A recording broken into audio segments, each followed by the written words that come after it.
Ya, selamat malam semua teman-teman di KIR. Hari ini ada kuliah ekstra ya. Temanya In His Presence, a Biblical Theology of Leviticus, bagian pertama. Jadi sebelum dimulai, ini karena ini sifatnya kuliah ekstra, jadi terbuka untuk umum. Tetapi seperti biasa untuk di Zoom, nanti pertanyaan ditujukan kepada Pak John Trevor.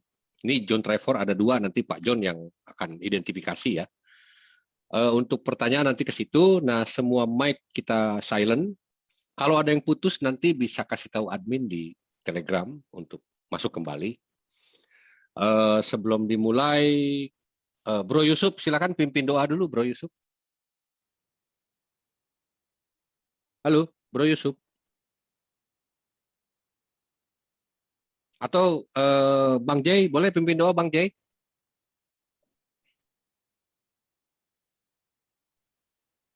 Silakan, Bang Jay. Halo.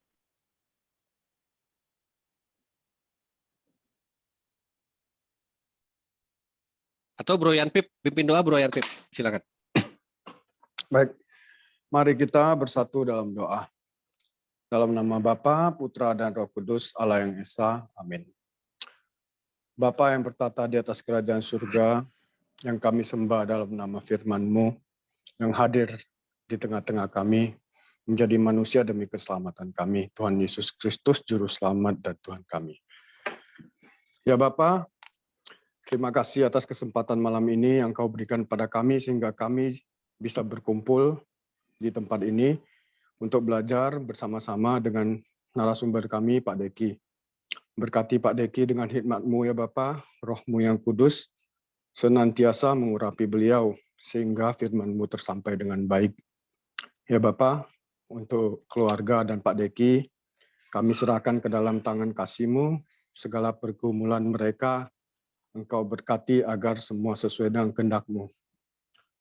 Tuhan Yesus Kristus, terima kasih atas hari ini, seperti pada judul malam ini, kehadiran-Mu kami sangat butuhkan, melalui Roh Kudus yang Kau utus, memberikan kami kerendahan hati untuk tetap belajar, sehingga hikmat-Mu juga beserta kami agar kami mengerti apa yang kami pelajari.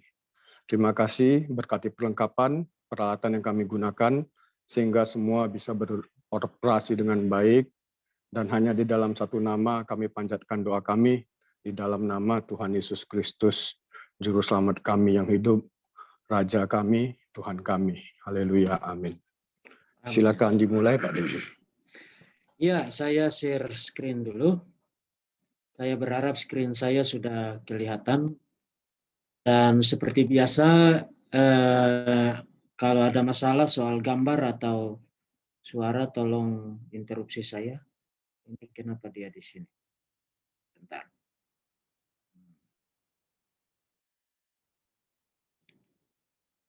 Oke. Nah, screen saya udah kelihatan ya. Oke, Pak. Jadi ini adalah seri pertama dari teologi biblika mengenai kitab Imamat, Biblical Theology of Leviticus. Sebenarnya seri ini adalah satu seri yang luar biasa saya gumuli ketika hampir 2 bulan ya. Saya betul-betul dalam situasi yang sangat luar biasa, kesulitan, tekanan dan lain sebagainya. Memang sampai sekarang belum lepas, tapi sudah sangat nampak bagaimana Tuhan memimpin. Jadi sambil saya gumuli persoalan-persoalan itu yang terjadi dalam pelayanan, saya membaca kitab Imamat, termasuk juga saya melakukan studi mengenai kitab ini. Jadi saya mengambil cukup banyak waktu signifikan untuk membaca, untuk meditasi, dan lain sebagainya. Jadi ini satu materi yang tidak saya persiapkan semata-mata sebagai sebuah teori bagi Bapak Ibu, tapi sebuah materi yang betul-betul saya hidupi dalam 1-2 bulan terakhir ini, khususnya ketika menghadapi satu problem yang sangat besar. Bapak Ibu yang saya kasihi dalam nama Tuhan Yesus, dalam situasi apapun, terutama dalam situasi-situasi tersulit, yang paling kita butuhkan adalah kehadiran Tuhan. Sebab siapapun yang kita kenal, siapapun yang kita jadikan sebagai backingan atau apapun, sebesar apapun dia, pada akhirnya pertolongan kita satu-satunya adalah Tuhan. Jadi His presence, kehadirannya, itu adalah satu-satunya yang paling kita butuhkan dalam situasi apapun di dalam hidup kita. Dan waktu saya melakukan studi mengenai tema ini atau topik ini, terutama kitab Imamat, sesuatu yang belum pernah saya lihat sebelumnya, dan saya percaya mayoritas di antara kita juga belum pernah lihat sebelumnya. Luar biasa Tuhan mendistribusikan dari kitab ini. Kita bisa melihat sebuah tema sentral yang mengikat seluruh janji, seluruh nubuat, termasuk penggenapan demi penggenapan yang dijanjikan akan terjadi, baik yang sudah terjadi maupun yang nanti akan terjadi pada masa eskatologis. Sebuah tema sentral di dalam kitab suci adalah Tuhan menginginkan supaya manusia hidup di hadiratnya. Tuhan menginginkan supaya kita ada di hadapan hadiratnya, in His presence. Nah, jadi itu adalah tema sentral yang mengikat seluruh kitab suci dari Kejadian sampai dengan kitab Wahyu. Kalau kita baca kitab Kejadian, kita lihat bahwa Taman Eden itu diciptakan, dirancang supaya Adam dan Hawa hidup dalam satu komunion, dalam satu persekutuan yang intim, yang harmonis, yang indah di hadapan Tuhan. Dan itu mendasari relasi horizontal mereka antara Adam dan Hawa.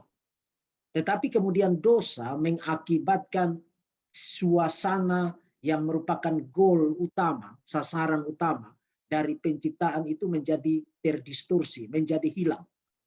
Dan kemudian pasca kejatuhan manusia, kitab suci mulai terus-menerus mengkemakan tema ini, yang nanti klimaksnya, kalau kita baca kitab Wahyu pasal 22, 21, 22, di sana dikatakan bahwa dan Tuhan Allah menjadi bait suci mereka, their temple. Jadi Tuhan Allah itu menjadi bait suci mereka, dan tidak ada lagi malam, tidak ada lagi siang, karena mereka tidak lagi memerlukan itu. Jadi apa yang hilang di kitab Kejadian, kemudian nanti kita temukan dalam gambaran apokaliptiknya di dalam kitab Wahyu, 2 pasal terakhir dari perjanjian baru. Jadi kalau saudara bertanya, sebenarnya apa tema inti yang mengikat seluruh kitab suci, mulai dari Kejadian sampai dengan kitab Wahyu, tema itu adalah Tuhan menginginkan supaya kita hidup di hadiratnya, in His presence. Nah, itu saudara perlu nangkap itu dulu. Kemudian yang kedua, kalau saudara perhatikan di subtitlenya, subjudulnya, A Biblical Theology of Leviticus, itu sebenarnya bicara tentang metodologi.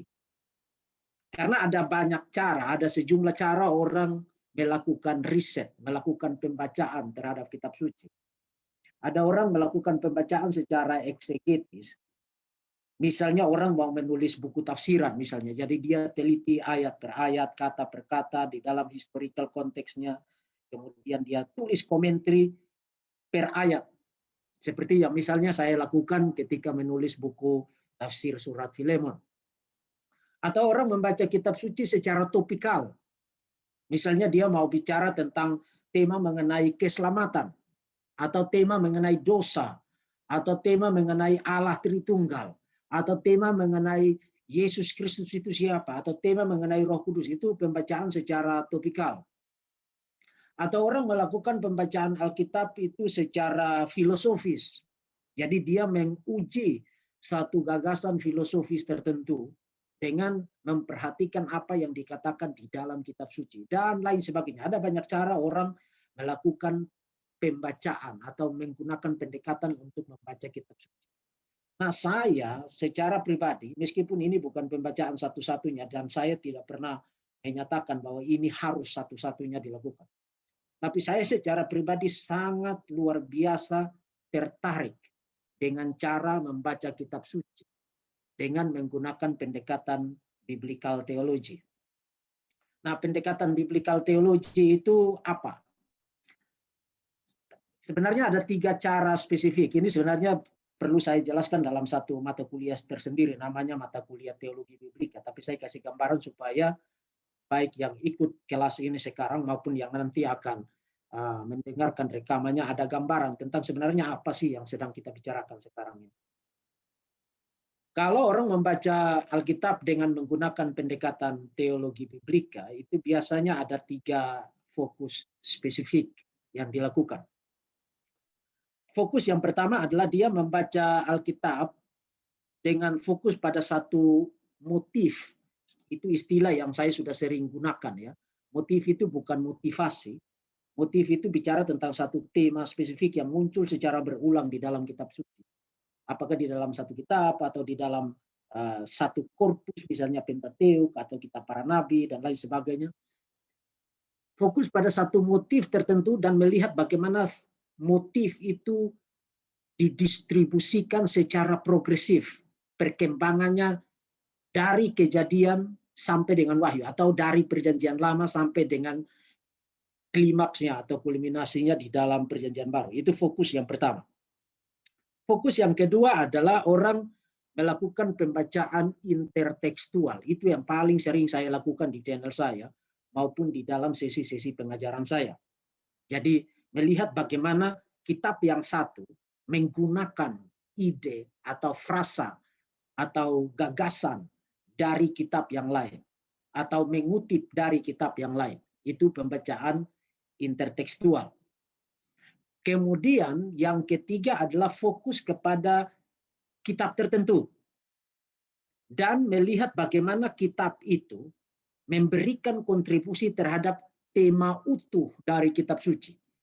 Nah, ini yang pendekatan yang terakhir inilah yang sedang dan nanti akan saya gunakan di dalam seri introduction ini maupun di dalam 5 atau 6 seri ke depan. Jadi Bapak Ibu akan dapat satu kuliah secara komprehensif dari perspektif biblical theology, teologi biblika mengenai kitab imamat yang Bapak Ibu saya yakin Bapak Ibu tidak dapatkan itu dari tempat lain. Dan Bapak Ibu akan dapat berkat yang sangat luar biasa, spiritual meat, makanan spiritual yang luar biasa baik untuk kehidupan dan iman Bapak Ibu dari kitab imamat.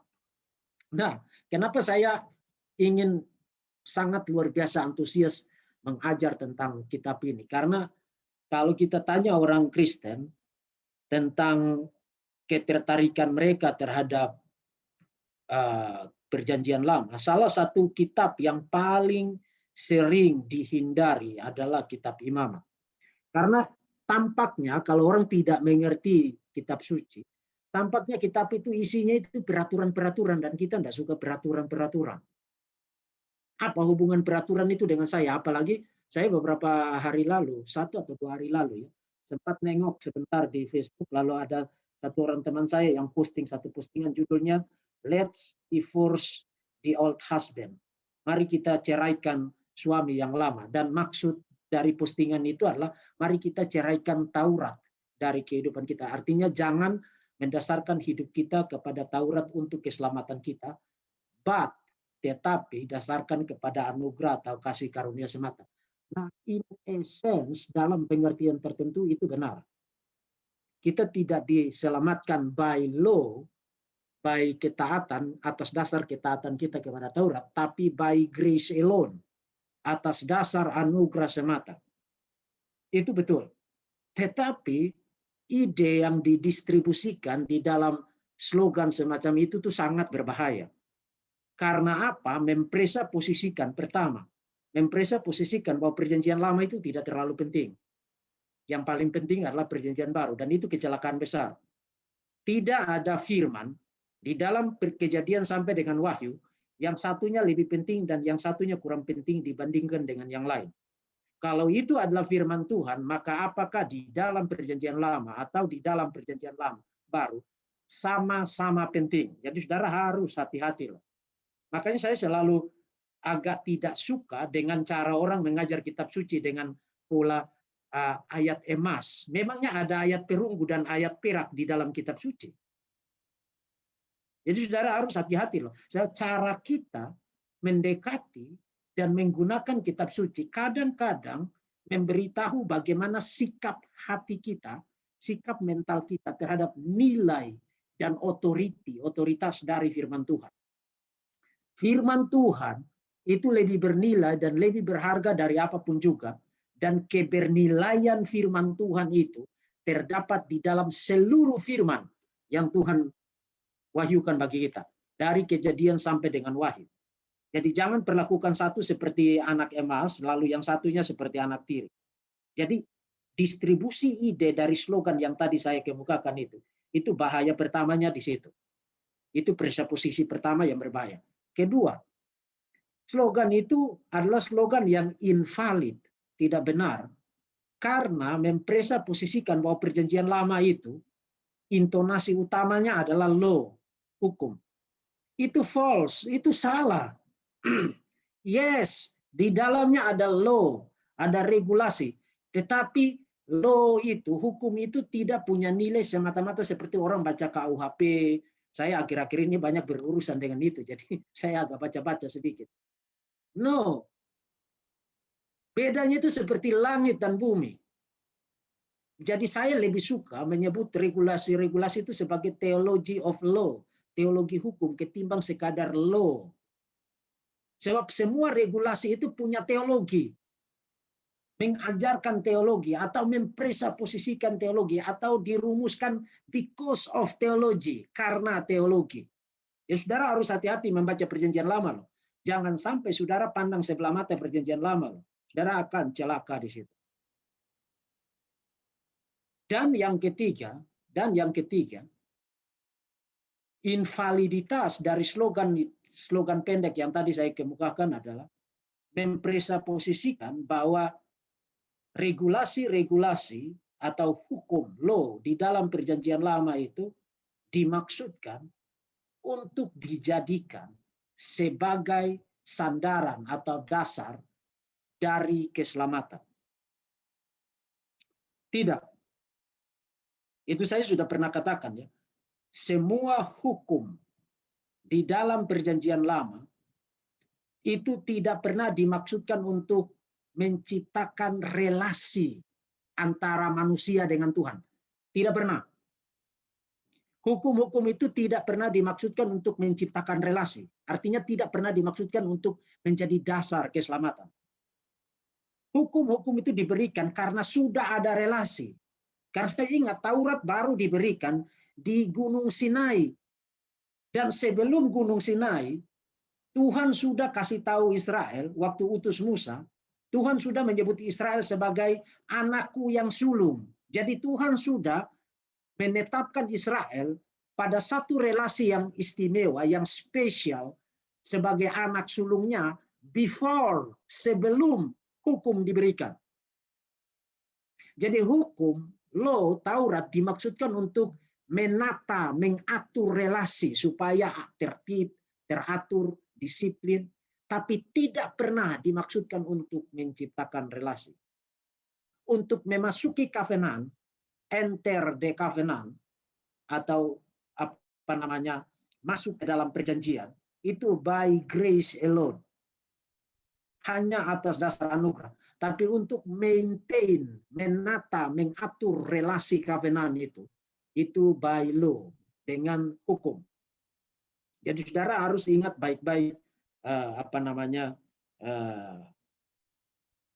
prinsip-prinsip itu ketika membaca perjanjian lama.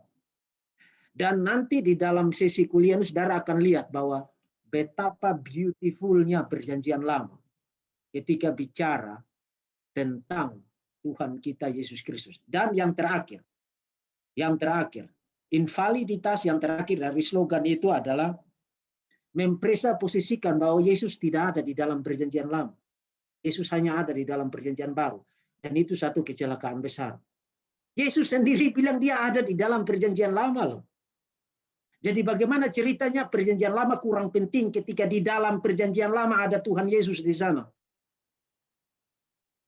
Ya saudara harus hati-hati jajan slogan, jajan kalimat karena kedengaran indah, kedengaran menarik, padahal teologinya itu bangkrut, salah, dan menyesatkan. Lalu saudara share, akhirnya saudara terlibat di dalam penyesatan berjemaah terhadap orang-orang Kristen hanya dengan satu kalimat sepotong. Hati-hati loh. Makanya hati-hati gunakan itu ibu jari dan jari-jari di media-media sosial itu Bapak Ibu. Sebab semua itu Tuhan lihat dan Tuhan akan minta pertanggungjawaban kita. Satu kalimat kecil tapi menyesatkan kemudian dibaca dan masuk ke dalam otak orang yang sama-sama tidak mengertinya dengan kita, maka kita menjadi orang yang celaka. Kita menjadi alat setan untuk menghancurkan, menyesatkan dan mengkorupsi, mendistorsi pemahaman orang mengenai kebenaran. Jadi pastikan akurasi, ketepatan, kebenaran dari apapun yang kita bagikan ke hadapan publik. Pastikan itu. Dan saya ingin semua orang yang belajar dari saya punya standar semacam itu. Harus punya standar itu. Sebab media sosial itu bukan sekadar saudara gerakan ibu jari saudara kemudian, oh yang penting saya update status hari ini. No. Itu adalah alat pelayanan, alat penginjilan, alat pemberitaan kebenaran, pemberitaan firman. Jadi meskipun tidak banyak, singkat, pendek, padat, tetapi kalau benar, maka itu Tuhan akan pakai untuk memberkati orang. Tapi kalau salah, maka setan akan pakai itu untuk kerajaan setan. Jadi berhati-hati.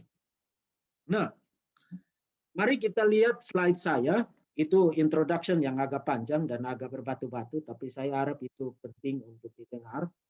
Mari kita lihat slide saya. Kita mulai dari introduction. Yesus berulang kali menyatakan bahwa seluruh perjanjian lama bicara mengenai dia. Misalnya Yohanes pasal 5, ayat 4 sampai 6. Ini adalah kontroversi Yesus dengan orang-orang Yahudi ketika dia menyembuhkan orang yang lumpuh itu pada hari Sabat, kemudian mereka protes. Di dalam kontroversi itu Yesus bilang begini, sebab jika kamu percaya kepada Musa, tentu kamu akan percaya juga kepadaku. Lalu Yesus kasih alasannya, sebab ia, Musa, telah menulis tentang aku. Nah, sebelum kita lanjutkan, pertanyaan saya begini. Saya yakin ada di antara Bapak Ibu yang sudah pernah membaca 5 kitab Pentateuk itu secara keseluruhan. Ada enggak saudara ketemu tentang Musa nulis tentang Yesus di dalam Pentateuk? Maksudnya dia nulis, ada nanti 2000 tahun lagi ada seseorang dari Nazaret, lahir dari seorang perawan namanya Yesus Kristus dan seterusnya dia akan mati di kayu salib, bangkit pada hari kiamat. Ada enggak saudara ketemu itu? Tidak ada. Pertanyaan saya, apakah Yesus berbohong ketika menyatakan Moses wrote about me, Musa pernah menulis mengenai aku? Atau pada saat Yesus bangkit dari kematian, Lukas pasal 24 ayat 25 sampai dengan ayat yang ke-27. Lalu ia berkata kepada mereka, hai kamu orang bodoh. Ini kepada Kleopas dan salah seorang lagi, saya percaya itu adalah istrinya, yang berjalan dalam keheningan malam dari Yerusalem ke Emmaus. Jalan dalam keputusasaan karena seluruh pengharapan mereka pikir telah berhenti pada tarikan nafas terakhir dari Yesus Kristus di atas kayu salib itu. Mereka kehilangan hope. Dan di dalam keputusasaan itu, Yesus menampakkan diri kepada mereka. Dan karena hati mereka itu dipenuhi dengan keputusasaan, mereka tidak bisa melihat, mengenali siapa yang datang dan berbicara, berjalan bersama dengan mereka itu. Kemudian Yesus bilang kepada mereka begini, hai kamu orang bodoh. Jadi saudara-saudara, kalau you tidak kenal siapa itu Yesus, tidak mengerti firman Tuhan, jangan tersinggung. Label yang Tuhan gunakan untuk engkau adalah orang bodoh. Hai kamu orang bodoh, betapa lambannya hatimu, sehingga kamu tidak percaya segala sesuatu yang telah dikatakan para nabi. Bukankah Mesias harus menderita semuanya itu untuk masuk ke dalam kemuliaannya? Lalu ia menjelaskan kepada mereka apa yang tertulis tentang dia dalam seluruh kitab suci, mulai dari kitab-kitab Musa, Pentateuk, dan segala kitab nabi-nabi. Jadi lagi-lagi Yesus mengatakan bahwa Musa menulis mengenai dia. Dan kali ini bukan hanya Musa, tapi seluruh perjanjian lama itu bicara tentang Yesus. Nah, kalau seluruh perjanjian lama bicara tentang Yesus, pertanyaan saya, 39 kitab itu, Kejadian sampai dengan Maliaki, di mana saudara nemu informasi yang seperti yang saudara baca di dalam perjanjian baru mengenai Yesus, terutama mengenai penderitaan, kematiannya, dan kebangkitannya. Di mana saudara nemu itu? Maka pertanyaannya satu kali lagi, apakah Yesus berbohong? Pasal yang sama, Injil Lukas, ia berkata kepada mereka, inilah perkataanku yang telah kukatakan kepadamu ketika aku masih bersama-sama dengan kamu, yaitu bahwa harus digenapi semua yang ada tertulis tentang aku dalam kitab Taurat Musa. Jadi Moses wrote about me. Musa menulis mengenai aku. Dan kitab para nabi dan kitab Mazmur. Kemudian ia membuka pikiran mereka sehingga mereka mengerti kitab suci. Katanya kepada mereka, ada tertulis demikian, Mesias harus menderita dan bangkit dari antara orang mati pada hari yang ketiga, dan lagi dalam namanya berita tentang pertobatan dan pengampunan dosa harus disampaikan kepada segala bangsa mulai dari Yerusalem. Nah, ada beberapa komentar penting sebelum saya masuk ke dalam materi utama saya terkait dengan apa yang dicatat di dalam Lukas 4 ayat 44 sampai dengan 47. Pertama, Yesus bilang bahwa seluruh perjanjian lama bicara tentang dia. Yesus bilang seluruh perjanjian lama bicara tentang dia. Tapi ada satu distribusi kata-kata yang menarik di ayat 45 yang saudara perlu baca dan perlu pertimbangkan secara serius. Dan kali ini saudara akan lihat sesuatu yang saudara belum pernah lihat sebelumnya. Dikatakan di ayat 45, lalu ia membuka pikiran mereka sehingga mereka mengerti kitab suci. Nah, apa maksudnya? Maksudnya itu begini. Di ayat 44, Yesus bilang seluruh perjanjian lama bicara tentang dia. Tapi di ayat 45, untuk melihat bahwa seluruh perjanjian lama bicara tentang Yesus, Yesus harus mengiluminasikan, mencerahkan, membuka pikiran mereka untuk bisa melihat itu. Itu artinya apa? Artinya kalau you bertanya di mana ayatnya yang mengatakan di dalam perjanjian lama, oh Yesus mati dan bangkit mati di atas kayu salib, dikuburkan, bangkit, you tidak akan nemu karena bukan itu poinnya. Bukan itu poinnya. Karena jelas di ayat 45 untuk melihat seluruh perjanjian lama bicara tentang Yesus. Apa yang saudara perlukan? Bukan nemu ayatnya, tapi saudara perlu dibukakan pikirannya untuk mengerti kitab suci. Dengan kata lain, saudara perlu membaca kitab suci, perjanjian lama secara keseluruhan, melihat bagaimana distribusi ide mengenai Yesus itu ada di sana. Bukan saudara cari-cari ayatnya tentang Yesus itu ada di mana. Itu saja dulu Moko Ginta, yang sekarang dia sudah ada di neraka itu. Dia pernah bikin tantangan. Oh, saya akan kasih 1 miliar kalau saudara pernah nemu di dalam perjanjian lama Yesus disalibkan, mati dan bangkit pada hari yang ketiga. Itu tantangan yang bodoh karena perjanjian lama tidak dimaksudkan untuk menjawab tantangan itu. Kitab suci, perjanjian lama, perjanjian baru punya cara tersendiri untuk memberikan janji, prediksi, nubuat dan fulfillment-nya. You tidak bisa bawa satu kriteria, satu standar yang tidak ada di dalam kitab suci, lalu you tuntut harus menemukan itu di situ. Kalau tidak ada, maka kitab suci salah. Itu yang pertama. Yang kedua, kalau saudara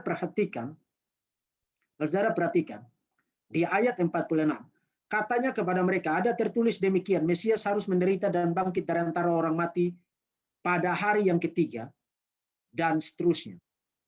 Nah, saudara tidak nemu informasi itu secara eksplisit ada di dalam Perjanjian Lama.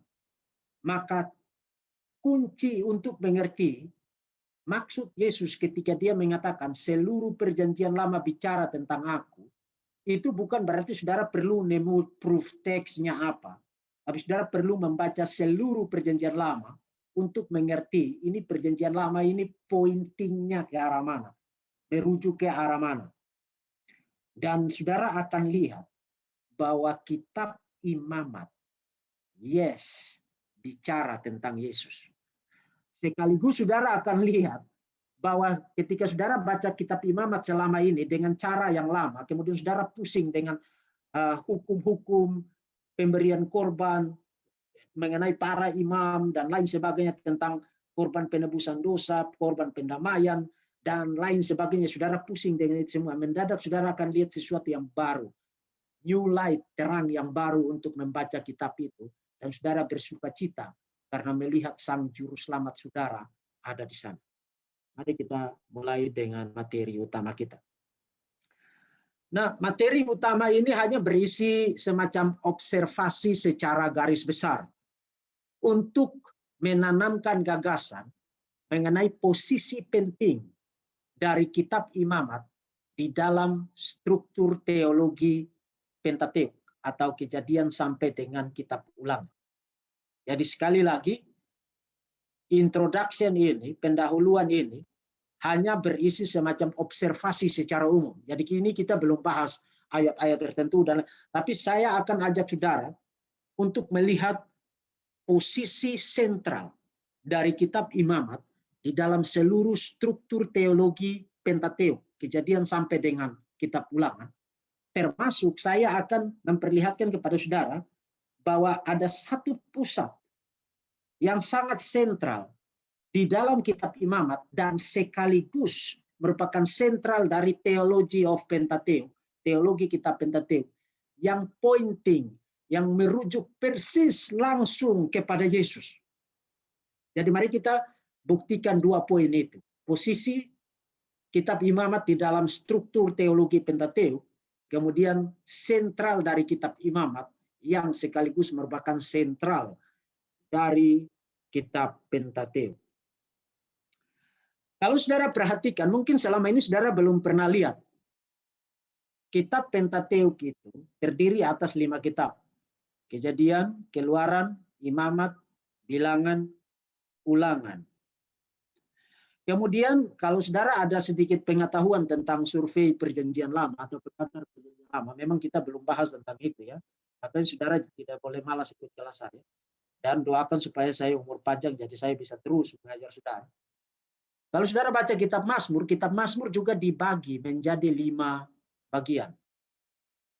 Kemudian kalau saudara baca Injil Matius kita sudah bahas ya. Saudara ingat nggak Injil Matius itu dibagi menjadi berapa bagian? 5 bagian. Jadi Injil Matius itu adalah Injil yang dikomposisi dengan kombinasi antara narasi, pengajaran, dan ada 5 blok diskurs pengajaran di dalam Injil Matius yang bukan tanpa sengaja dikomposisi demikian. Dimaksudkan untuk enfoke, mengingatkan kita, membawa pikiran, imajinasi kita kembali kepada 5 kitab Musa.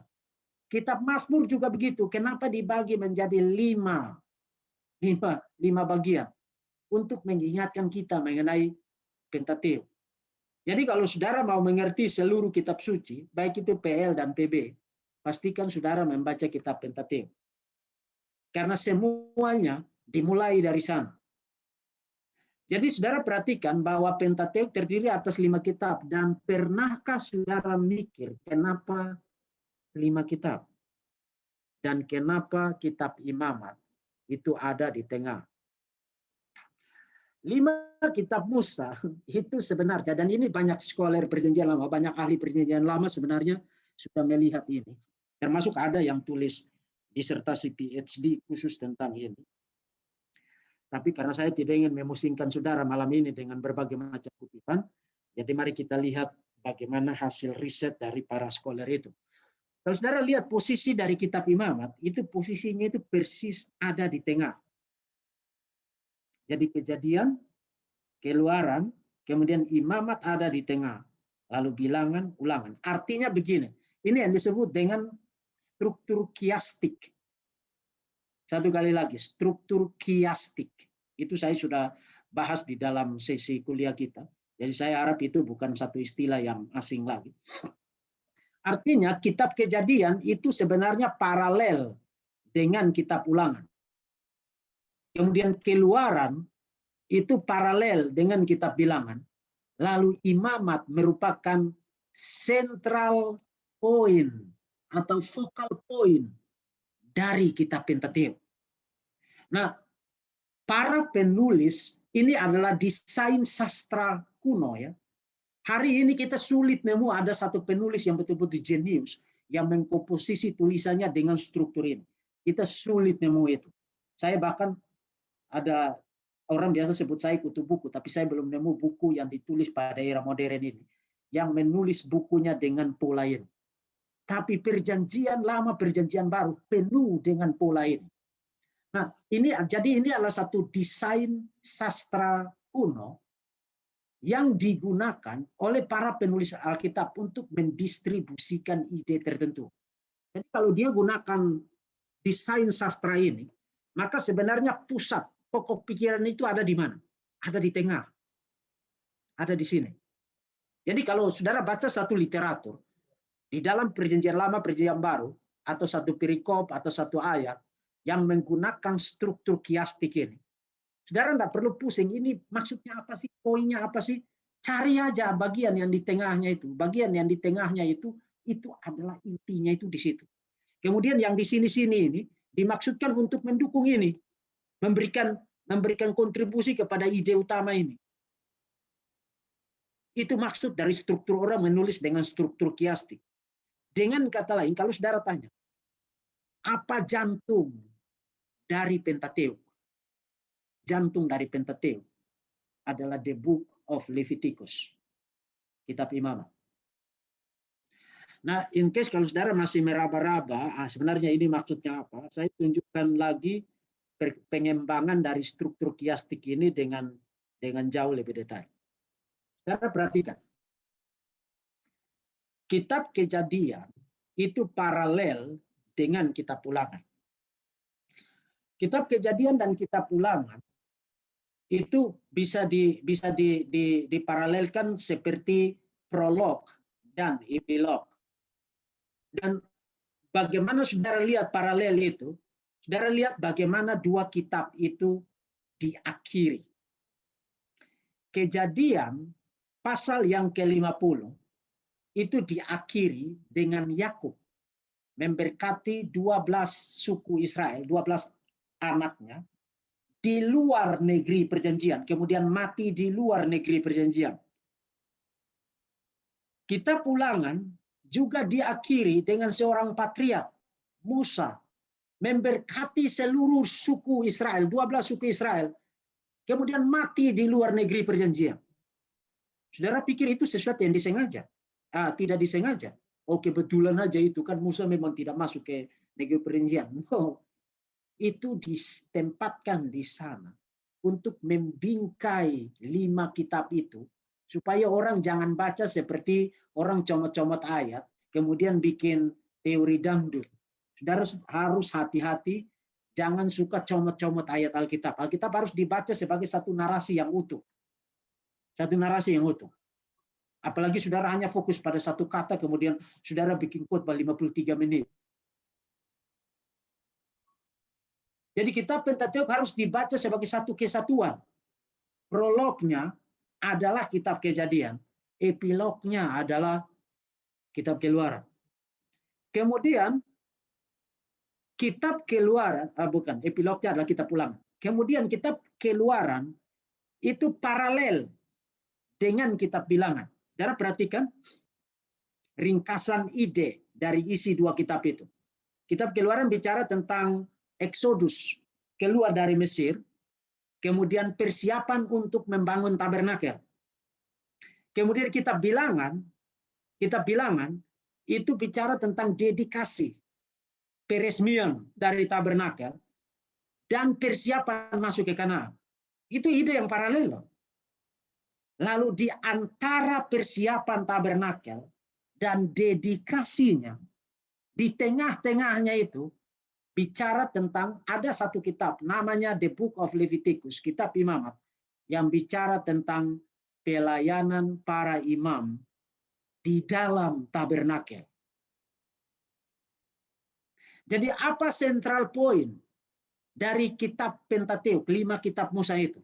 Central pointnya adalah hidup in his presence. Karena tabernakel itu bicara tentang God's dwelling place on earth. Tempat berdiamnya Tuhan di bumi. Dan Tuhan berdiam di dalam tabernakel itu menandai kehadirannya di antara umatnya. Bahkan saya bisa tunjukkan. Ada satu bagian di dalam kitab Imamat ketika bicara tentang menorah itu, 7 kaki dian itu. Jadi 7 kaki dian itu ada 7 kaki dian itu. Di bawah 7 kaki dian itu ada 12 helai roti. 12 helai roti yang menyimbolkan 12 suku Israel. Dan 7 kaki dian itu, menorah itu adalah simbol dari life-giving presence-nya Yahweh. Kehadiran Yahweh yang memberi hidup. Dengan kata lain, kamu ini tidak bisa hidup kalau kamu tidak hidup di hadirat Tuhan. Kamu ini nothing, tidak berguna, tidak ada apa-apanya kalau kamu tidak diterangi oleh life-giving presence-nya Tuhan. Itu tabernakel. Jadi saudara lihat, kenapa saudara diciptakan? Kenapa Tuhan menciptakan seluruh kosmos ini? Kenapa manusia diciptakan? Saya percaya pertanyaan dan jawaban dari Katekismus Westminster, pertanyaan pertama itu sangat tepat. Apa tujuan tertinggi, chief end dari hidup manusia? Tujuan tertinggi dari hidup manusia adalah memuliakan Allah dan menikmati Dia selamanya. Di mana tempatnya kita menikmati Tuhan? In His presence. Di mana tempatnya kita mencapai klimaks, goal tertinggi, chief end dari hidup kita? In His presence. Di hadiratnya. Di mana hadirat Tuhan hadir secara simbolik di dalam sejarah penebusan, di dalam tabernakel. Jadi saudara lihat, kitab Imamat bukan hanya menjadi central point dari kitab Pentateuk, tapi merupakan central hope, pengharapan sentral dari semua manusia. Dari semua manusia, termasuk central hope, pengharapan sentral dari iman kita, bahwa satu kali kelak kita akan hidup secara kekal, terus-menerus tanpa berkesudahan in His presence. Dan miniatur simbolik dari central hope itu adalah pelayanan tabernakel yang dicatat di dalam kitab Imamat. Saudara mulai lihat betapa beautifulnya kitab Imamat sekarang. Yang tadinya saudara pikir itu hanya aturan-aturan sekarang. Kalau saudara belum lihat itu, Yesus bilang, hai kamu orang bodoh, betapa lambatnya hatimu, sehingga kamu tidak mengerti kitab suci. Oke, itu observasi yang pertama. Sekarang observasi yang kedua, dan saya akan membuat pikiran saudara meledak malam ini. Saudara perhatikan. Perhatikan observasi yang kedua. Jadi kitab Imamat adalah fokus sentral dari kitab Pentateuk. Lalu apa sentral, jantung dari kitab Imamat? Jantung dari kitab Imamat adalah hari raya pendamaian atau hari raya penebusan dosa, Day of Atonement. Mari kita buktikan. Sebelum ke situ saya ingin kasih saudara satu kutipan atau 2 kutipan mengenai Day of Atonement itu apa? Hari raya pendamaian atau hari raya penebusan dosa itu apa sih? Hari raya penebusan dosa adalah hari raya yang paling hikmat dibandingkan dengan semua hari raya yang dirayakan oleh orang-orang Israel di dalam sejarah. Yang menyaratkan orang harus berpuasa dan menyangkal diri, self denial. Perayaan akan hari raya ini di dalam Israel kuno meletakkan fondasi bagi pengampunan Allah akan semua dosa dari umatnya yang dilakukan sejak hari raya pendamaian sebelumnya. Melaluinya Allah terus menerus hadir. Ya, saudara lihat betapa pentingnya hari raya ini. Allah terus menerus hadir. Continue to be present. Dan memberkati, blessing the covenant. Memberkati umat covenant itu, komunitas covenant itu. Dengan secara setia, merayakan hari raya ini dengan disiplin-disiplinnya. Umat Israel menegaskan kembali atau reaffirm relasi mereka dengan Tuhan.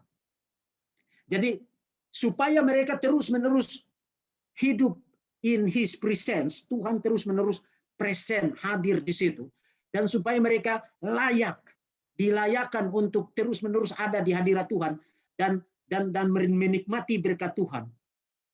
Mereka harus merayakan hari raya ini, hari raya pendamaian atau hari raya penebusan dosa. Nah, hari raya ini dilakukan untuk 3 tujuan penting.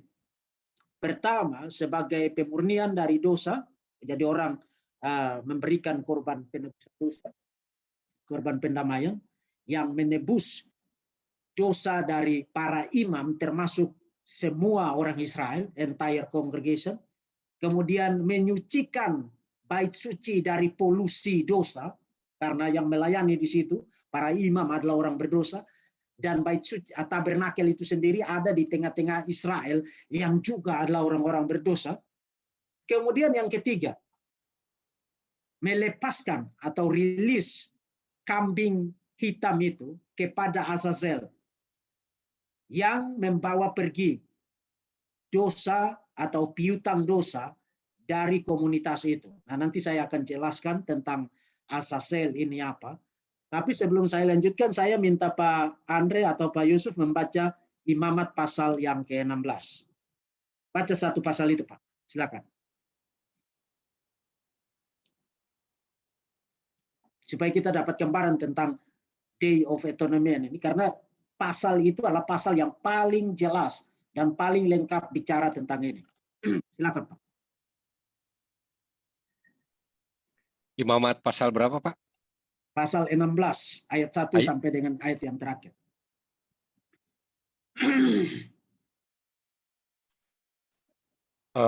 Sesudah kedua anak Harun mati, yang terjadi pada waktu mereka mendekat ke hadapan Tuhan, berfirmanlah Tuhan kepada Musa. Firman Tuhan kepadanya, katakanlah kepada Harun kakakmu, supaya ia jangan sembarang waktu masuk ke dalam tempat kudus di belakang tabir. Ke depan tutup perdamaian yang di atas tabut, supaya jangan ia mati, karena aku menampakkan diri dalam awan. Di atas tutup perdamaian, beginilah caranya Harun masuk ke dalam tempat kudus, itu yakni dengan membawa seekor lembu jantan muda untuk korban penghapus dosa, dan seekor domba jantan untuk korban bakaran.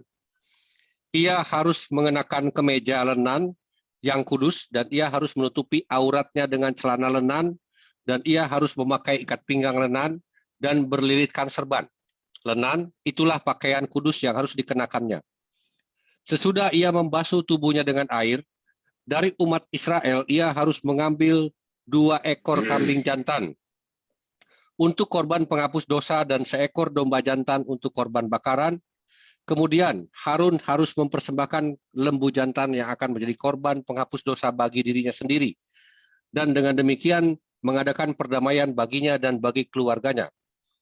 Ia harus mengambil kedua ekor kambing jantan itu dan menempatkannya di hadapan Tuhan, di depan pintu kemah pertemuan.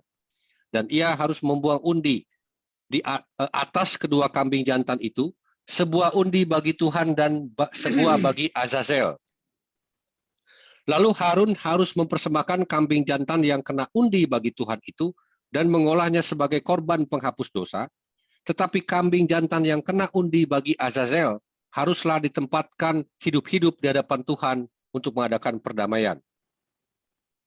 Untuk mengadakan perdamaian baginya dan bagi keluarganya. Ia harus menyembelih lembu jantan itu dan dia harus mengambil perbaraan berisi penuh bara api dari atas mezbah yang di hadapan Tuhan serta serangkup penuh ukupan dari wangi-wangian yang digiling sampai halus, lalu membawanya masuk ke belakang tabir. Kemudian ia harus meletakkan ukupan itu di atas api yang di hadapan Tuhan, sehingga asap ukupan itu menutupi tutup perdamaian, yang di atas hukum Allah, supaya ia jangan mati. Lalu ia harus mengambil sedikit darah lembu jantan itu dan memercikannya dengan jarinya ke atas tutup perdamaian, di bagian muka, dan ke depan tutup perdamaian itu, dia harus memercikan sedikit dari darah itu dengan jarinya 7 kali.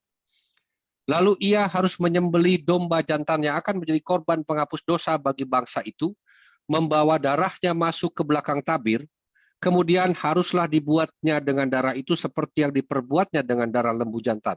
Yakni ia harus memercikannya ke atas tutup perdamaian dan ke depan tutup perdamaian itu. Dengan demikian, ia mengadakan perdamaian bagi tempat kudus itu karena segala kenajisan orang Israel dan karena segala pelanggaran mereka, apapun juga dosa mereka. Demikianlah harus diperbuatnya dengan kemah pertemuan yang tetap diam di antara mereka di tengah-tengah segala kenajisan mereka. Seorang pun tidak boleh hadir di dalam kemah pertemuan bila Harun masuk untuk mengadakan perdamaian di tempat kudus, sampai ia keluar setelah mengadakan perdamaian bagi dirinya sendiri, bagi keluarganya, dan bagi seluruh jamaah Israel. Kemudian haruslah ia pergi keluar mezbah yang ada di hadapan Tuhan, mengadakan perdamaian bagi mezbah itu. Ia harus mengambil sedikit dari darah lembu jantan dan dari darah domba jantan itu, dan membubuhnya pada tanduk-tanduk mezbah sekelilingnya. Kemudian dia harus memercikan sedikit darah itu ke mezbah itu dengan jarinya 7 kali, dan mentahirkan serta menguduskannya dari segala kenajisan orang Israel. Setelah selesai mengadakan perdamaian bagi tempat kudus dan kemah pertemuan serta mezbah, dia harus mempersembahkan kambing jantan yang masih hidup itu. Dan Harun harus meletakkan kedua tangannya ke atas kepala kambing jantan yang hidup itu dan mengakui di atas kepala kambing itu segala kesalahan orang Israel dan segala pelanggaran mereka. Apapun juga dosa mereka. Ia harus menanggungkan semuanya itu ke atas kepala kambing jantan itu dan kemudian melepaskannya ke padang gurun dengan perantaraan seseorang yang sudah siap sedia untuk itu. Demikianlah kambing jantan itu harus mengangkut segala kesalahan Israel ke tanah yang tandus, dan kambing itu harus dilepaskan di padang gurun. Sesudah itu Harun harus masuk ke dalam kemah pertemuan dan menanggalkan pakaian lenan yang dikenakannya ketika ia masuk ke dalam tempat kudus dan harus meninggalkannya di sana. Dia harus membasuh tubuhnya dengan air di suatu tempat kudus dan mengenakan pakaiannya sendiri. Lalu ia harus keluar dan mempersembahkan korban bakarnya sendiri, korban bakaran bangsa itu. Dengan demikian dia mengadakan perdamaian baginya sendiri dan bagi bangsa itu. Kemudian dia harus membakar lemak korban penghapus dosa di atas mezbah. Maka orang yang melepaskan kambing jantan bagi Azazel itu harus mencuci pakaiannya, membasuh tubuhnya dengan air, dan sesudah itu barulah boleh masuk ke dalam perkemahan. Lembu jantan dan kambing jantan korban penghapus dosa yang darahnya telah dibawa masuk untuk mengadakan perdamaian di dalam tempat kudus harus dibawa keluar dari perkemahan, dan kulitnya, dagingnya, kotorannya harus dibakar habis. Siapa yang membakar semuanya itu harus mencuci pakaiannya, membasuh tubuhnya dengan air, dan sesudah itu barulah boleh masuk ke dalam perkemahan. Inilah yang harus menjadi ketetapan untuk selama-lamanya bagi kamu, yakni pada bulan yang ke-7, pada tanggal 10 bulan itu, kamu harus merendahkan diri dengan berpuasa. Dan janganlah kamu melakukan suatu pekerjaan baik orang Israel asli maupun orang asing yang tinggal di tengah-tengahmu. Karena pada hari itu harus diadakan perdamaian bagimu untuk mentahirkan kamu. Kamu akan ditahirkan dari segala dosamu di hadapan Tuhan. Hari itu harus menjadi sabat penghentian penuh bagimu. Kamu harus merendahkan diri dengan berpuasa. Itulah suatu ketetapan untuk selama-lamanya. Dan perdamaian harus diadakan oleh imam yang telah diurapi dan telah ditahbiskan untuk memegang jabatan. Imam menggantikan ayahnya. Dia harus mengenakan pakaian lenan, yakni pakaian kudus.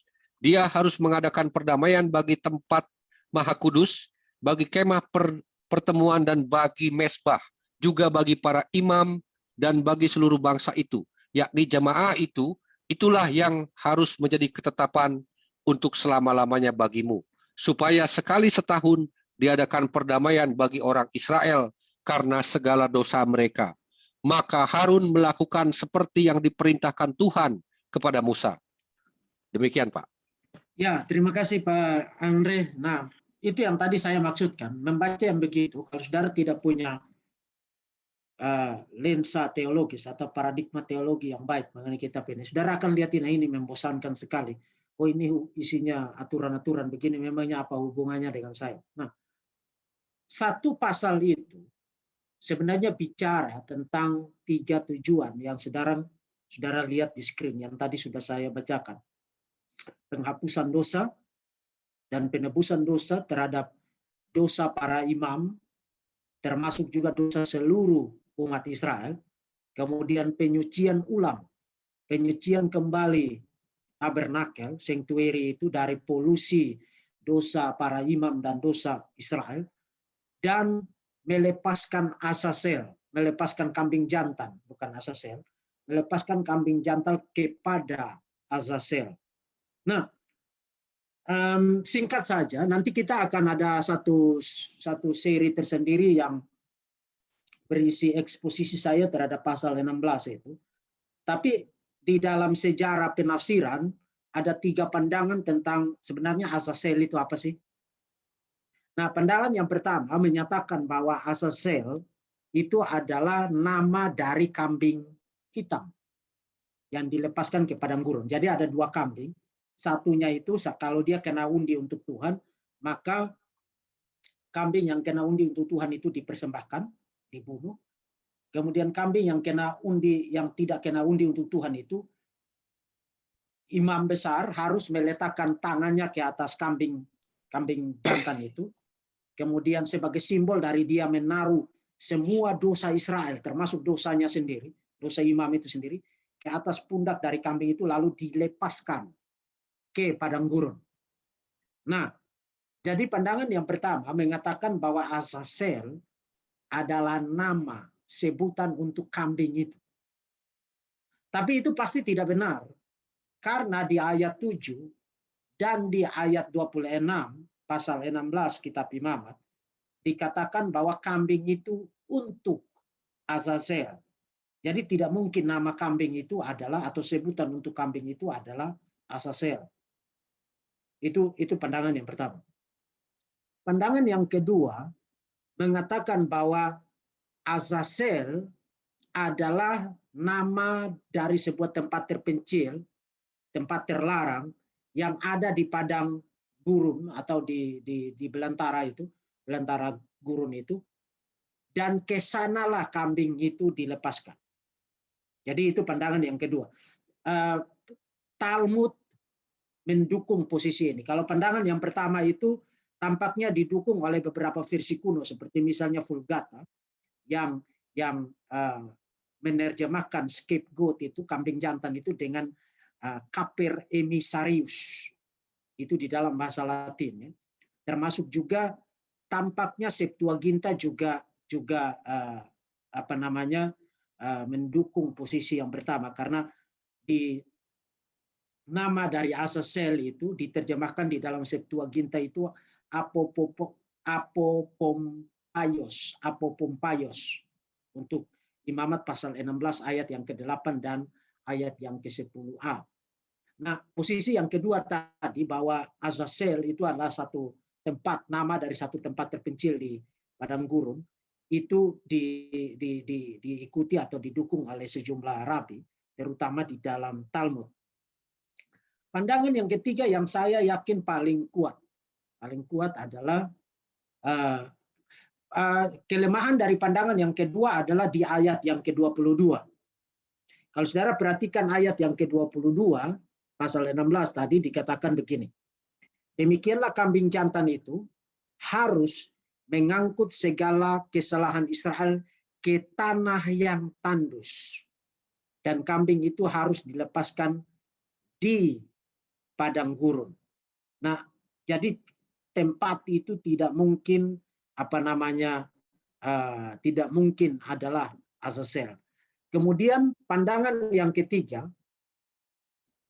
Azazel adalah nama semacam penghulu roh jahat yang berdiam di padang gurun. Jadi kambing itu dilepaskan membawa seluruh dosa Israel, termasuk di dalamnya para imam, kepada Azazel. Dan Azazel di situ adalah nama dari penghulu roh jahat yang berdiam di padang gurun. Nah, keberatan utama untuk posisi yang ketiga adalah kok kasih persembahan kepada setan? Sama seperti, karena dua kambing itu satu untuk Yahweh dan satu untuk Azazel. Jadi masa kasih persembahan, kasih korban kepada setan? Nah, keberatan itu tidak benar. Karena kambing yang dilepaskan ke padang gurun itu tidak terkategori sebagai sacrifice. Tidak. Dia tidak dibunuh, darahnya tidak dicurahkan, tetapi semata-mata dosa itu ditimpakan ke pundaknya lalu dilepaskan kepada Azazel.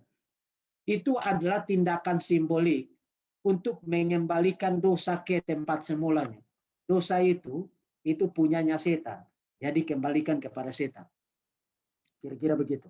Dan membersihkan dosa dan polusi dosa dari komunitas Covenant.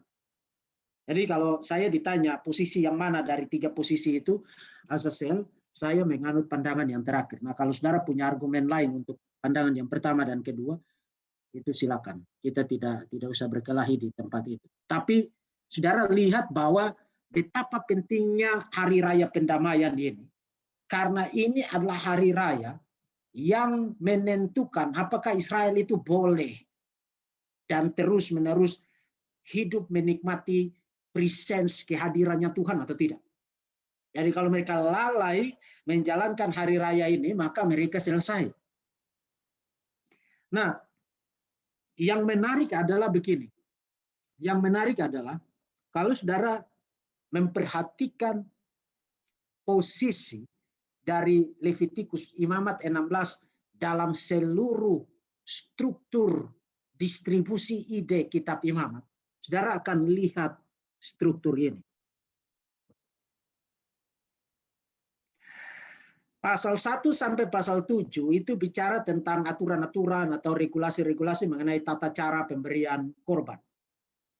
Kemudian pasal 8, pasal 10 bicara tentang tugas dari para imam. Kemudian pasal 11 sampai 15, dan ini banyak orang berkelahi di sini, padahal sebenarnya bukan ini poinnya. Tentang hukum makanan haram halal itu, mereka berkelahi ini tidak boleh makan darah, dan lain sebagainya, jangan makan babi, dan lain sebagainya. Oh, kami lebih Kristen dari kalian Kristen. Kenapa? Karena kalian makan babi, kami tidak makan babi. Lalu pasal 16 bicara tentang penebusan atau pendamaian. Lalu pasal 17, 20 itu bicara tentang kesucian hidup sehari-hari. Kemudian pasal 21, 22 kembali lagi kepada tugas para imam. Lalu pasal 23, 27 regulasi-regulasi korban dan hari-hari raya. Jadi saudara lihat sama seperti struktur kitab Pentateuk yang tadi saya perlihatkan. Kejadian, Keluaran, Imamat di tengah, lalu Bilangan, Ulangan. Kitab Imamat juga disusun secara kiastik dengan pusat atau sentral poinnya adalah pendamaian, penebusan dosa. Dengan kata lain, semua yang ada di sini itu, semua yang ada di sini ini semua ini mendapatkan nilainya, mendapatkan manfaatnya, itu karena ini.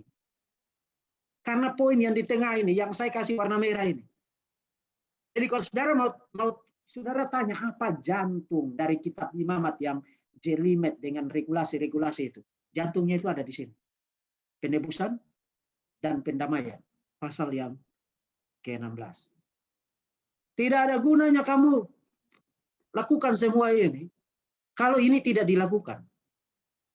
Kalau ini tidak, dengan kata lain, semua yang ada di sini, regulasi, tugas para imam, tata cara untuk menghindari hukum halal haram, tahir tidak tahir, najis dan lain sebagainya, itu semua mendapatkan nilainya, pentingnya karena ini, karena Day of Atonement ini.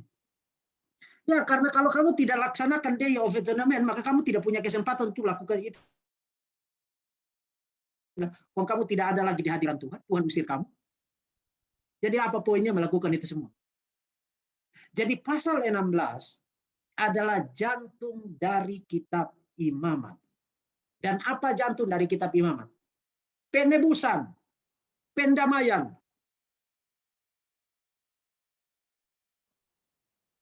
In case kalau saudara pikir, saya ngarang sendiri, saya kasih satu kutipan. The primary description, gambaran paling utama mengenai hari raya pendamaian, muncul di dalam Imamat pasal 16, in Leviticus 16. The center of the book of Leviticus. Jadi apa center, pusat dari kitab Imamat? Leviticus 16. Imamat 16. Yang merupakan center dari kitab Pentateuk. Jadi apa pusat dari kitab Pentateuk? Kitab Imamat. Apa pusat dari kitab Imamat? Hari Raya Pendamaian. Kalau begitu, apa tema pusat dari kitab Imamat? Hari Raya Pendamaian. Apa tema pusat dari kitab Pentateuk? Hari Raya Pendamaian, penebusan dosa. The primary description of the Day of Atonement appears in Leviticus 16, the center of the book of Leviticus, which itself is the center of the Pentateuch. The very position of the regulation for the Day of Atonement in the Pentateuch underscores its importance in Israel's life before God. Menggarisbawahi betapa pentingnya Day of Atonement ini dalam kehidupan Israel di hadapan Tuhan. Nah, ini belum berakhir, masih ada satu pengamatan lagi. Dan saudara akan lihat sesuatu yang sangat luar biasa. Nanti kita akan bawa semua poin-poin observasi itu menjadi satu kesimpulan yang saudara pasti akan lihat bahwa itu semua merujuk kepada Yesus. Kalau saudara baca kitab Keluaran side by side, berdampingan dengan kitab Bilangan, saudara akan ketemu paralel ini. Jadi, makanya tadi saya bilang, sebentar saya kembali lagi ke sini, bahwa kitab Bilangan, Keluaran, itu paralel dengan kitab Bilangan dalam struktur ini. Sekarang saya akan buktikan poin ini dengan memperlihatkan kepada saudara bahwa memang paralel. Pasal 1 sampai pasal 15 ayat 21 kitab Keluaran itu bicara tentang keluar di Mesir ya. Kemudian pasal 15-22 itu mereka ada di padang gurun, sudah keluar dari Mesir, ada di padang gurun. Kemudian pasal 19 sampai dengan pasal 40 itu bicara tentang Israel di Gunung Sinai. Itu kitab Keluaran. Kitab Bilangan dimulai dengan Gunung Sinai, jadi saudara lihat paralelnya. Kemudian ke padang gurun, kemudian di pinggir Sungai Yordan. Transjordan. Jadi saudara lihat bahwa distribusi ide pada kedua kitab ini dimaksudkan untuk dibaca sebagai sebuah paralel. Jadi kitab Exodus diakhiri dengan Israel di Gunung Sinai. Kitab Bilangan dimulai dengan Israel di Gunung Sinai. kemudian ke padang gurun, Exodus juga begitu, kemudian mendekati Sungai Yordan untuk nanti menyeberang ke tanah perjanjian.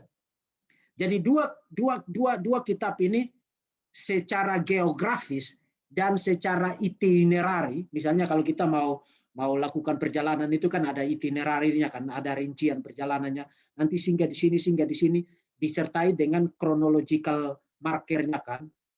Nanti tiba di sini jam sekian, kemudian berangkat ke sana jam sekian dan seterusnya. Itu yang disebut dengan itinerari.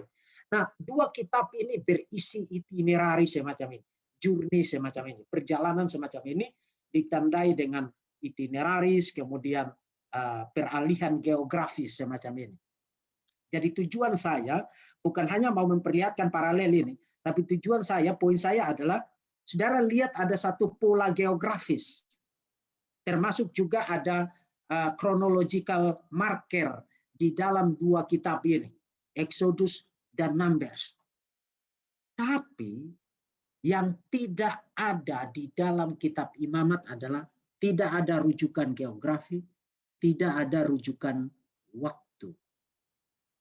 Dengan kata lain, kitab Imamat itu adalah sebuah kitab yang spaceless dan timeless.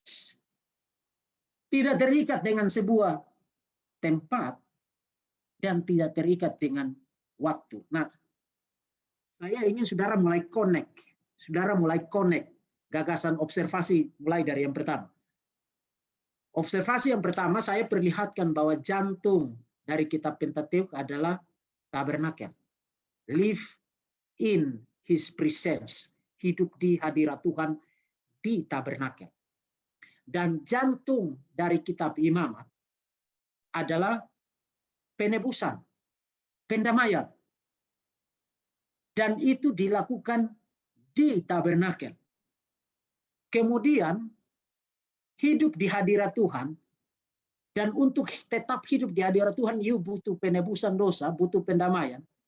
Kemudian gagasan jantung pusat ini ada di dalam sebuah kitab yang tidak punya geographical pattern, tidak punya pola geografis, tidak punya chronological marker, tidak punya penanda kronologis. Jadi sebuah kitab yang tidak terikat dengan space, tempat, tidak terbatas dengan waktu tertentu. Itu mau ngasih tahu apa itu? Mau ngasih tahu bahwa tujuan paling utama dari Tuhan menciptakan manusia dan membentuk baginya satu umat yang dia pilih secara khusus untuk hidup di hadiratnya. Tujuan paling utamanya adalah mereka hidup di hadiratnya secara kekal, tidak terbatas oleh tempat, tidak terbatas oleh waktu. Dan itu hanya bisa terjadi kecuali kalau ada atonement, kecuali kalau ada penebusan, kecuali kalau ada pendamaian. Sekarang mari kita tempatkan ide itu. Ide itu dalam sebuah struktur. Yang tadi sebenarnya saudara sudah lihat di sini. Tapi di tengah itu ada tabernakel. Kitab-kitab sebelumnya itu bicara tentang tempat, journey, waktu, dan lain sebagainya. Kecuali kitab Imamat dengan tabernakel dan dengan Day of Atonement pada jantungnya. Pada jantung. Jadi sampai di sini, kitab Imamat memberitahu kita bahwa Yahweh membuka sebuah jalan yang sebenarnya sudah ditutup ketika manusia jatuh ke dalam dosa, diusir keluar dari his presence. Eden adalah his presence, diusir keluar dari sana. Tapi sekarang Yahweh membuka satu jalan, opening a way for humanity, bagi manusia to dwell in the divine presence, untuk tinggal di hadirat ilahi. Dan esensi dari jalan itu, the essence of that way and the heart of Pentateuch theology is the Day of Atonement. Nah, sekarang kalau saudara ngerti Yesus itu siapa, ngerti perjanjian baru, mungkin saya hanya perlu kasih secara sekilas saja, kasih lihat beberapa ayat. semua nabi dan kitab Taurat bernubuat hingga tampilnya Yohanes. Saudara perhatikan, Yesus tidak bilang begini, para nabi bernubuat dan kitab Taurat melegislasi.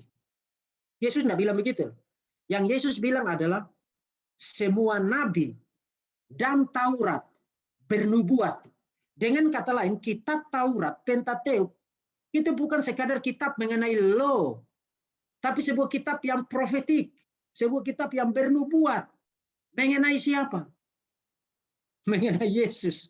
Karena konteks dari Matius pasal 11 adalah Yesus mau bilang bahwa semua kitab suci itu bernubuat sampai dengan tampilnya Yohanes. Kenapa sampai dengan tampilnya Yohanes? Karena Yohaneslah yang dibicarakan di dalam Yesaya dan Maliaki mempersiapkan jalan for the Messiah, bagi Mesias yang tidak lain adalah Yahweh itu sendiri. Jadi apakah kitab Imamat bicara tentang Yesus? Oh yes. Kenapa kitab Imamat bicara tentang Yesus?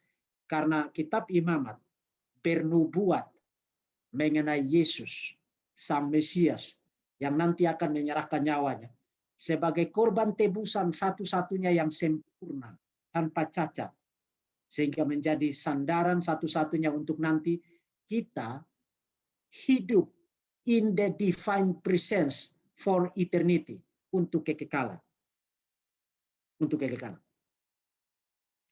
Dan inilah juga kenapa Injil itu menjadi sesuatu yang sangat penting. Perhatikan, ini saya tidak perlu baca, 1 Korintus 15:1. Paulus tidak bilang bahwa Injil adalah Yesus mati melalui penyaliban. No, itu bukan Injil. Atau bahwa Yesus bangkit dari kematian. No, itu bukan Injil. Itu hanya fakta mengenai Yesus. Yesus mati melalui penyaliban, itu fakta. Yesus bangkit dari kematian, itu fakta. Jadi apa itu Injil? Injil adalah Yesus mati dan bangkit bagi kita. Itu Injil. Jadi jangan hanya bicara tentang fakta. Fakta itu meaningless. Kalau you hanya bilang Yesus mati melalui penyaliban, oh ya, betapa tragisnya hidup seseorang bernama Yesus itu. But yang menjadikan itu sesuatu yang liberate, membebaskan, adalah bahwa dia disalibkan, dia menderita, disalibkan, mati, dan bangkit bagi kita. Bagi kita. Kenapa itu menjadi sangat penting? Itu menjadi sangat penting karena tanpa itu kita tidak dapat hidup in His presence, tidak dapat hidup di hadirat Tuhan. Kita hanya bisa hidup di hadirat Tuhan kecuali kalau korban tebusan dosa itu dibayar lunas. Itulah Injil. Itulah Injil. Jadi apakah sekarang saudara melihat bahwa kitab Imamat dan dengan demikian kitab Pentateuk bicara tentang Yesus? Yes. Apakah Yesus berbohong ketika Yesus bilang, sebab Musa menulis mengenai aku? Tidak, Yesus tidak berbohong. Tapi yang saudara perlu lakukan adalah berdoa. Sama seperti di dalam Lukas pasal 24 tadi, ayat yang ke-45. Berdoa Tuhan membuka pikiran mereka sehingga mereka mengerti kitab suci. Sampai di sini nanti kita lanjutkan dengan 4 atau 5 seri berikutnya. Tuhan Yesus memberkati kita sekalian. Oke. Silakan.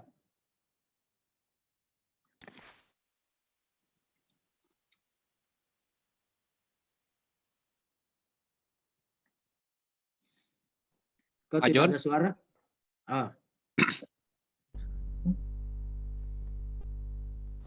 Baik, terima kasih Pak Deki atas presentasinya. Saya akan membacakan pertanyaan yang masuk. Pertanyaan pertama itu dari Pak Budi Hartono. Ada yang mengatakan bahwa hukum Taurat sudah tidak berlaku lagi. Bagaimana pendapat Bapak? Saudara harus hati-hati dengan istilah itu, karena jangan membunuh itu juga Taurat atau bukan? Taurat. Jangan berzina itu Taurat atau bukan? Taurat. Jangan bersaksi dosa itu Taurat atau bukan? Taurat. Jadi saudara harus berhati-hati dengan hukum Taurat itu apa maksudnya. Karena kalau kita belajar dalam sejarah penafsiran, khususnya para reformator, Calvin dan juga para reformator yang lain, mengikuti Thomas Aquinas, membagi Taurat ke dalam 3 kategori. Yang pertama, saya kancing ini dulu karena saya agak kedinginan. Membagi Taurat ke dalam 3 kategori. Kategori yang pertama adalah hukum mengenai pemberian korban. Kemudian hukum sipil kemasyarakatan, itu bagaimana relasi Israel dengan bangsa-bangsa lain. Kemudian yang ketiga adalah hukum moral atau hukum etika. Nah, di dalam perjanjian baru, Yesus sudah menggenapi semua tuntutan dari hukum itu pada 3 kategori itu. Tapi dari 3 kategori itu, hukum sipil kemasyarakatan itu pasti bukan untuk kita. Karena kita bukanlah orang Israel kuno. Kita tidak berhubungan dengan bangsa Filistin, bangsa Moab, bangsa Ai, dan lain sebagainya. Jadi pasti bukan untuk kita. Kita juga tidak lagi menjalankan sistem hukum mengenai pemberian korban. Karena itu semua telah komplit satu kali untuk selamanya digenapi oleh Yesus Kristus. Itu di dalam Ibrani. Jadi dia adalah imam besar sekaligus korban yang sempurna satu kali untuk selama-lamanya. Nah, pertanyaannya, saudara kalau Yesus sudah menggenapi itu semua, sekarang saudara boleh berbohong nggak? Tidak boleh. Jadi hukum jangan berdusta itu masih berlaku enggak? Masih berlaku. Apakah saudara boleh mencuri enggak? Tidak boleh. Jadi hukum jangan mencuri itu masih berlaku enggak? Masih berlaku. Jadi apakah Taurat itu sudah tidak berlaku? Bergantung kategori yang mana yang saudara maksudkan. Yang tidak berlaku adalah sipil kemasyarakatan dan hukum mengenai pemberian korban dan tata cara pemberian korban di tabernakel dan di bait suci. Karena itu semua hanyalah nubuat, bayangan profetik yang tadi saya perlihatkan kepada saudara di Matius pasal 11. Bayangan profetik mengenai realitas yang sesungguhnya, yang jauh lebih besar, greater, yaitu Yesus Kristus anak tunggal Allah yang menjadi manusia, memberikan nyawanya sebagai korban tebusan satu-satunya bagi kita. Jadi harus berhati-hati itu ya. Jangan saudara pukul rata loh. Oh, hukum Taurat sudah tidak berlaku nenek kamu. Yang mana yang dimaksudkan? Yang sipil kemasyarakatan atau pemberian korban di tabernakel dan bait suci, atau hukum etika dan hukum moral. Hukum etika moral tetap berlaku. Yesus tetap afirmasi itu kan. Jadi harus hati-hati ya. Sebelum melanjutkan Pak John, karena ini sudah 10:30 dan saya akan ada ada briefing lagi dengan para mahasiswa. Jadi bisa enggak saya hanya take pertanyaan sekitar 5-10 menit lagi. Baik Pak. Oke. Jadi mungkin 1 atau 2 pertanyaan lagi. Baik Pak. Ya. Pertanyaan selanjutnya dari Pak Christopher Wako. Salam Pak Deki. Shalom. Apakah bangsa Yahudi masih melakukan korban bakaran, mengingat Yahudi tidak percaya Yesus sebagai Sang Mesias yang jadi korban sempurna penebus dosa manusia? Itulah sebabnya saya katakan bahwa Yahudi itu adalah agama bangkrut sekarang. Karena untuk menjalankan itu, you butuh tabernakel atau you butuh bait suci. Pertanyaan, di mana bait sucinya sekarang? Tuhan sudah hancurkan itu. Artinya, itu seharusnya membuat mereka sadar bahwa itu agama sudah selesai. Sudah selesai. Karena mau jalankan ritual itu di mana? You tidak bisa jalankan ritual itu di pinggir jalan. Tidak bisa gelar tikar di situ lalu potong binatang di situ. Itu tidak dimandatkan di dalam kitab suci. Itu harus dilakukan di tempat tertentu yang Tuhan tetapkan dengan regulasi-regulasi yang spesifik. Dan lebih lucunya lagi, kalau saudara belajar tentang sejarah Yudaisme, setelah Jenderal Titus menghancurkan bait suci tahun 70, mereka ganti semua ritual itu dengan 2 hal, doa dan perbuatan baik. Bayangkan. Jadi para rabi ini, saking mereka niat banget untuk nerusin agama itu, mereka ganti semua ritual itu dengan 2 hal, doa, prayer, and good works. Nah, you dapat itu, mandat itu di mana untuk mengganti semua regulasi itu? Jadi mereka itu maju salah, mundur salah. Mereka harus percaya kepada Yesus Kristus. Oke. Baik Pak, terima kasih Pak. Pertanyaan selanjutnya dari Pak Wisdom. Salam Pak Deki, apakah mengenai Azazel itu yang mempengaruhi Origenes merumuskan teori pampas penebusan untuk setan? Ya, sebenarnya itu bergantung kepada mungkin begini, supaya saya tidak kasih jawaban yang singkat kemudian darah pulang dengan kesalahpahaman. Nanti kan saya akan kasih eksposisi tentang imamat pasal 16. Jadi pertanyaan itu nanti saya keep untuk saya jawab pada kesempatan itu saja. Sehingga kita bisa lihat bagaimana pasal itu dimengerti di dalam sejarah penafsiran, termasuk signifikansinya yang jauh lebih detail dari yang tadi saya perlihatkan. Tadi itu kan saya cuma lakukan survei dan observasi secara umum untuk lihat posisi dari pasal itu di dalam teologi kitab imamat, termasuk juga teologi kitab Pentateuk dan hubungannya dengan Yesus Kristus. Jadi tahan dulu itu, nanti saya akan bahas itu nanti. Cukup atau bisa satu lagi Pak? Boleh satu lagi lah. Salam Pak Deki, pertanyaan dari Pak Doi. Ya. Mau bertanya, apakah kambing jantan untuk Azazel yang menanggung dosa Israel dan dilepaskan keluar dari Israel ke padang gurun adalah gambaran untuk Yesus? Tidak. Tidak. Azazel itu bukan korban. Jadi itu harus pertama ingat dulu. Itu bukan korban. Tapi dia yang membawa pergi dosa itu kembali kepada tempatnya. Yang korban itu adalah kambing jantan yang satunya. Yang waktu dadu itu dilempar, dadu itu untuk Yahweh. Nah, yang korban itu yang itu. Sedangkan kambing jantan yang dilepas pergi itu bukan itu. Bukan korban. Dan itulah sebabnya kita tidak menerima teori bahwa Yesus membayar kepada setan ketika dia menunaikan misi penebusannya. Tidak. Tuhan tidak berhutang kepada setan. Setan tidak punya apa-apa. Semuanya punya Tuhan kok. Kenapa bayar kepada setan? Jadi kambing jantan yang dilepas ke padang gurun itu, ke Azazel itu bukan korban. Tapi dia hanya medium, sarana untuk membawa pergi dosa para imam dan dosa seluruh Israel kembali ke tempatnya.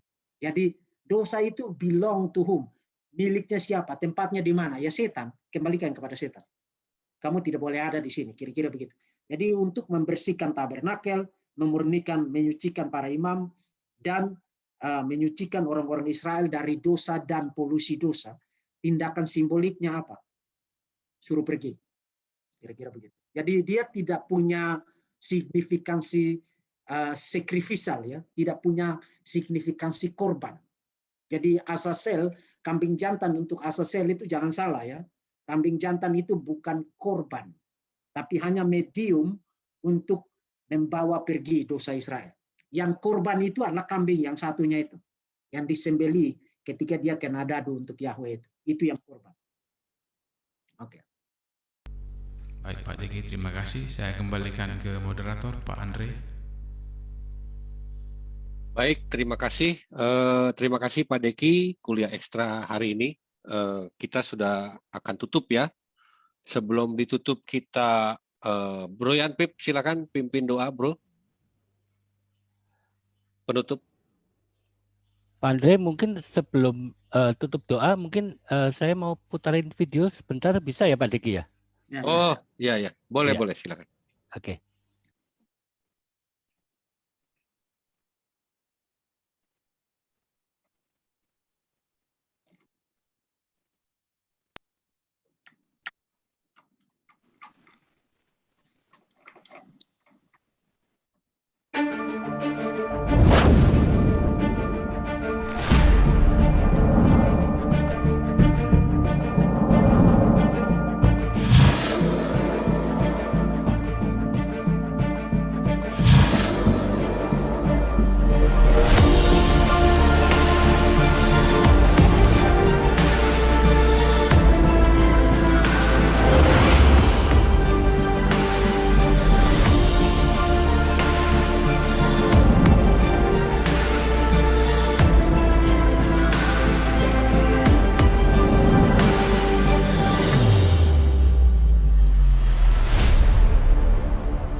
Sudah ya? Baik, sudah. Mungkin Pak Diki ada apa tanggapan sedikit tentang video itu, Pak? Mungkin selama ini beberapa bulan. Ya, Ya, silakan Pak. Jadi pertama terima kasih untuk doa dan dukungan dari semua members KIR maupun yang members Verbum Veritatis. Saya tadi ada share link Zoom juga, saya tidak tahu berapa orang yang ikut. Terima kasih banyak. Memang saat ini kami sedang dalam masa perjuangan yang sangat berat karena semuanya harus mulai dari nol, semuanya harus disediakan dari awal. Tapi Tuhan sudah pimpin sejauh ini dan sudah berjalan. Tuhan pasti akan sediakan semuanya karena ini bukan pekerjaan saya, tapi pekerjaan Tuhan. Yang terpenting sekarang yang saya mau sampaikan adalah kalau ada di antara Bapak Ibu yang punya saudara atau kenalan atau anak atau apapun yang mau belajar teologi di sekolah yang sekarang sedang saya buka, silakan kirimkan kepada saya. Saya akan didik menjadi hamba Tuhan yang baik, yang excellent, yang tangguh, siap untuk melayani Tuhan. Dan bagi yang tidak mampu itu kita akan bantu. Kita akan beasiswai. Yang penting dia mau belajar sungguh-sungguh dan serius untuk mengikuti disiplin dan tuntutan akademik yang sangat ketat. Sehingga nanti itu bisa menjadi hamba Tuhan yang baik. Bapak Ibu bisa lihat sendiri bagaimana saya mengajar. Saya tidak bermain-main kalau mengajar. Orang harus betul-betul disiplin dan serius dan memang mau belajar. Yang tidak mau belajar kita tidak mau urus. Jadi tolong bantu kami sebarkan informasi ini untuk penerimaan mahasiswa baru. Saya menerima sebanyak-banyaknya. Jadi kirimkan sebanyak-banyaknya kepada saya dan saya akan didik menjadi hamba Tuhan yang excellent. Dan saya akan banjiri Indonesia dengan para hamba Tuhan yang siap untuk melayani Tuhan dan tangguh dan excellent di dalam melayani Tuhan.